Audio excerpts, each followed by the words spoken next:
Good morning and welcome to Our Issues Milwaukee. I'm your host, Andrea Williams. Many of the kids have officially returned back to school, and after-school programming is essential for some families. The programs can support social, emotional, cognitive, and academic development, also reduce risky behaviors, promote physical health, and provide a safe and supportive environment for children and youth.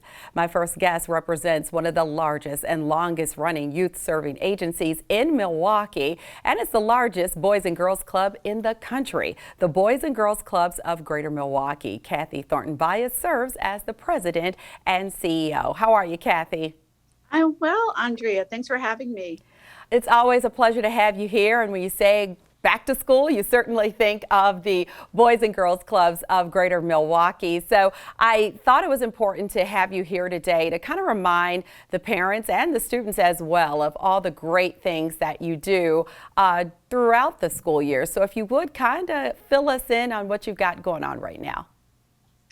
Well, September is a busy month for Boys and Girls Clubs of Greater Milwaukee. First, we're so excited to welcome our kiddos back to the building. As many of you know, a lot of our students have not been in the school building for almost 18 months. So this reacclimation to the physicality of the building, the structure of what happens in the day school is really going to be interesting to watch. And the Boys and Girls Clubs, of course, wants to be a great resource and partner to our school program partners, as well as our parents, and of course, to the wonderful club members that we've been serving for over 134 years. Yeah, and then you specify in dealing with kids between the ages of 4 and 18, and not only do they have that safe place to go and maybe play basketball with their friends, but you have that academic support, mentorship, arts, the list goes on. So do you have any specific fall programming that you're looking forward to for the kids? Andrea, I think for a lot of our kids, they're just excited to be back in the building. They're excited to be back with their friends. They're excited to come back to some programs that they've known. We have a couple of new things up our sleeves as well that I won't spoil the surprise for our kids. But, again, for the kids that have been out of the school building for literally 18 months, reacclimating them to structure and to format is going to be really important for their long-term academic success. And we know that while we were forced into this stay-at-home mandate, learning virtually was a challenge for a lot of our students, and we did the best that we could. I know our teachers in the community did the best that we could, but we know there was a significant amount of learning loss. And so one of the things that we offer at the Boys and Girls Clubs is what we call Power Hour. Parents love this because when your kids come to Boys and Girls Clubs after school, besides having fun with their friends and playing basketball and doing STEM activities, we also help with homework during Power Hour. So for a lot of parents who are working, by having the kids go to after school programming, A, the kids get a hot, nutritious meal right after school. B, they get exercise and get to socialize with their friends, but they also get that homework done. So when a parent comes to pick them up at 6:30, they're not having to then go home, start a whole new routine and get homework done. So it's a great benefit for parents, as well as kind of getting that out of the way for kids. They really do appreciate it. Yeah, and there's such a special connection between all of those adults who work at the Boys and Girls Clubs of Greater Milwaukee and those students. Some of them have been coming there since they were 4 and 5 years old, and many of the kids sometimes are brand new, but there's always something that connects between that adult and child. Would you agree? Absolutely. I think one of our greatest assets, if not the greatest assets, is the staff that we have working for the Boys and Girls Club. As one of the oldest youth serving agencies in the state of Wisconsin and the largest Boys and Girls Club in the country, we employ 500, 600, sometimes 700, people at the clubs, and everyone comes to this work really dedicated and having a passion for youth development and working with youth in our community. So whether it's our kindergarten population, our PALs, or whether it's our teen population, there are staff that really, really enjoy this work, that this is their life's work, and they throw that passion into it every single day. And you see the results. Kids that come to after-school programs typically have much better attendance in the day school. They also typically have much less behavioral issues and complaints in the day school. They tend to perform better academically also in the day school because of that extra support. And I think probably something that we don't see enough on the surface is just how much social and emotional development and learning happens in the after school programs. Our kids, just like adults, have been traumatized the last 18 months. It has been hard. Yeah, But imagine if you were 7. Imagine what it's that true. felt like for you. And You're so while we are absolutely very right. proud of all the academic support and the one-on-one tutoring and all those programs, we're certainly very proud of all of our fitness programs and kids getting active, our leadership and service programs. There is this unique component of helping children really manage their stress and manage their trauma in ways that are productive and healthy. And I believe these are lifelong lessons for kids to learn as kids that take them very much into adulthood. Yeah, and just along the lines of what you just said, research shows that the hours between 3 and 6 p.m. are when older kids could possibly commit crime or become crime victims. It's also prime time for some kids to drink or use drugs. So keeping kids busy, needless to say, can keep them from engaging in risky behavior. And studies also show that kids in after-school programs, as you just said, tend to get better grades. So I think that that is definitely a relief for a lot of parents to know where their child is, to know they're in a safe place, and if they need to get a message to them, they know how to get that message over. So that in itself is extremely important.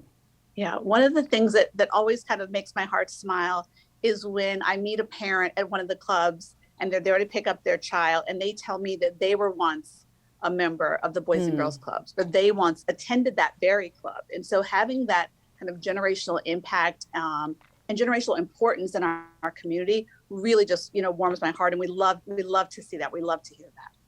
Yeah, and so you did just talk about the trauma that we've all dealt with dealing with this pandemic. So as the kids get back to school, and this is the first time they're going back to in person, especially MPS, they're going to be in person full time. Then they're going to be coming over to the Boys and Girls Clubs of Greater Milwaukee. What are some of the guidelines that you have in place dealing with the pandemic? Well, when we were first all mandated to stay at home back in March of 2020, that shut the Boys and Girls Clubs down for about 90 days, about 3 months. But soon it became very clear to us that being open was critically important, not just for all of the social aspects of what the clubs bring and all the academic aspects of what we bring, but also for the safety of some of our students that we serve. And so we made the difficult, but I think really the right decision to reopen our doors in June of 2020. So we've had a year plus of experience and practice and getting good at how to conduct our enterprise and our business under the COVID umbrella. So our safety protocols around masking have kept our case and trace rates very, very low. Our safety protocols around sanitizing, deep cleaning. Our staff have become they are battle tested in this area because we've been doing it for over a year. So we're not just getting started with this. We've been open since June of 2020. And as a result, we've really developed and kind of honed our practices, our policies, our protocols. They feel familiar to us now. Wearing a mask, as uncomfortable as I know we all are, it's a familiar thing for us now. So I'm really excited about kids coming back to school because I feel like the Boys and Girls Club is very prepared for what that will look like, what that will feel like for kids and families, and what we have to do operationally to make it a safe thing. All right, thank you for sharing that. And of course, along the way, each time the Boys and Girls Clubs of Greater Milwaukee had things going on, such as providing meals during the pandemic. And also when you opened your doors back up, you've always taken the time to come on and tell us about it. So we appreciate you always being here for that specifically. And there are a couple of important things I wanted to discuss with you regarding some specific clubs. A $2 million federal grant will help fund what's called Project Thrive, which is an initiative that will ultimately serve 2,700 patients and create 8 new mental health branches at Boys and Girls Clubs throughout the city. Needless to say, this is a pretty big deal. It is. We're very grateful for this grant and extremely grateful for our partnership with St. A's. The team there really understand the unique, traumas and stresses that our kids and family are dealing with. And so by partnering with a great organization like St. A's, we're able to bring these amazing services to where the kids and families are. And that's actually really important because for a lot of our families, getting access to these services isn't easy. And so we wanted to make it very, very easy, especially coming out of this pandemic where we know there's a great deal of stress and trauma and angst and anxiety. Bring those services to where kids and families are. Boys and Girls Clubs, are not clinicians. That is not the space that we sit in. But because we have so many kids in our after school program, we thought by bringing these clinics and these really well-trained clinicians and counselors to our facilities, our kids could get immediate access and sort of immediate help when they were struggling. And I think it's going to be a great benefit to our overall program. It's something that our staff has been talking about and really wanting for a long time. So I'm really proud to see that come to fruition.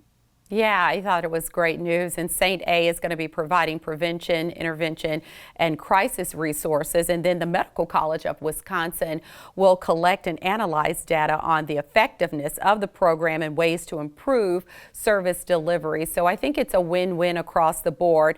And we know that this pandemic, as we've stated through this conversation, it has impacted the mental health of adults and kids alike. And we talked about many times on this show how the city of Milwaukee continuously fights through racism and trauma on different levels for people who live in different parts of the city. So when you look at being able to provide those type of services and making it an easy resource for people to get to, I think that you can't ask for more than that. Yeah. Yeah, so let's talk about some news that you actually made an announcement a while back, but now we're actually watching it all unfold. For those who may not have heard, the Boys and Girls Clubs of Greater Milwaukee recently announced the planned closing of the Augusta M. Lavon Way Boys and Girls Club, which is at 2739 North 15th Street in Milwaukee. And if you would kind of fill us in on all of that. Well, the Lavon Way Boys and Girls Club, affectionately called the L, has been around for over 60 years and has certainly been a foundational part of the community. We made the decision back in 2017 that we wanted to take our resources as much as possible and push them out towards kids, community, and program. And in that decision, we were really looking at our operating model and understanding the cost of running buildings ourselves, almost like being in the real estate business.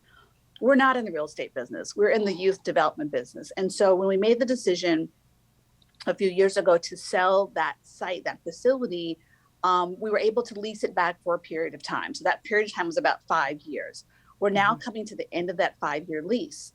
One of the things that made us sort of, confident about this shift was certainly we recognized the historical significance, the emotional significance of Lavon Way in the community. That goes without saying. Yeah. But we also recognized that the dollars that we were spending on the facility could be spent on kids and programming and other things. And so Lavon Way was the last site that we have in the city that was owned by the Boys and Girls Clubs. All of our other sites are either through a partnership or a lease agreement, but we're not in the real estate business. And as difficult as it was to make that decision, I do think that ultimately it's going to be the best decision for the clubs and then ultimately for the community, because those resources will be available now, not for pipes and furnaces and such, but for kids and programming and experiences. So the club will be closing at the end of December. The good news, however, is that during the 64 years of Lavon Way's history, we've been adding in community learning centers all around that neighborhood. And so really in the past 10 years, we have now 8 locations that are within 2 miles of Lavon Way, some as close as a half a mile away. And we have 18 locations that are within 2.5 miles from Lavon Way. And so the idea is that the kids that are currently attending the Lavon Way location over the next couple of months will be taken on special open house tours and field trips to the other clubs around the area. There'll be games and fun and prizes and things for them to experience. They get comfortable. All of the staff that are currently at the Lavon Way location will have the opportunity to take roles elsewhere within the Boys and Girls Club footprint. As you know, Andrea, we have 44 locations around the city. So there are lots of options to choose from. And then just also the timing of it. We really did not want to disrupt the school year by closing in March or October when kids are in the middle of the school year. December is when we go on winter break. So it was kind of a natural stopping point for getting kids and staff reacclimated to start the new year in a new facility. All right, good stuff. Is there anything else you wanted to share with us as we wrap up this segment? Just thank you to the community for supporting the Boys and Girls Clubs of Greater Milwaukee. The work is our life's work. It's our mission to empower, young people to see their full potential and dreams. We could not do that without the generosity of the amazing city of Milwaukee, Milwaukee County. And so just thank you to everyone, your listeners who have been supporting us for decades. We greatly appreciate it. We want to be great stewards of your generosity. And more importantly, we want to see a change for the outcomes of Milwaukee's youth. That at the end of the day is the goal. That's the trophy. That's the North Star.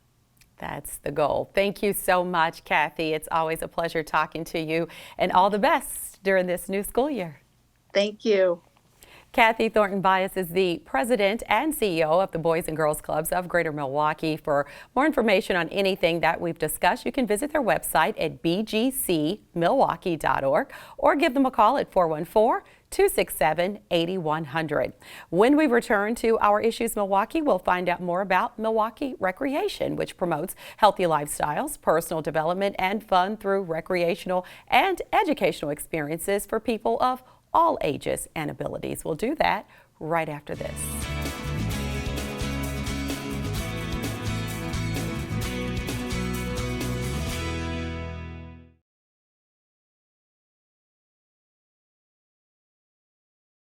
You can help fight against COVID-19 at any age, but we need agreement from every age. Be all in with the Milwaukee Urban League to make sure everybody in the neighborhood is fully informed about the coronavirus vaccine before they decide to take it. Help unify the community. Get all in for change, all in for vaccine education, and all in against coronavirus. Let's move forward into a future where a virus does not dictate our moves. Visit tmul.org/all-in.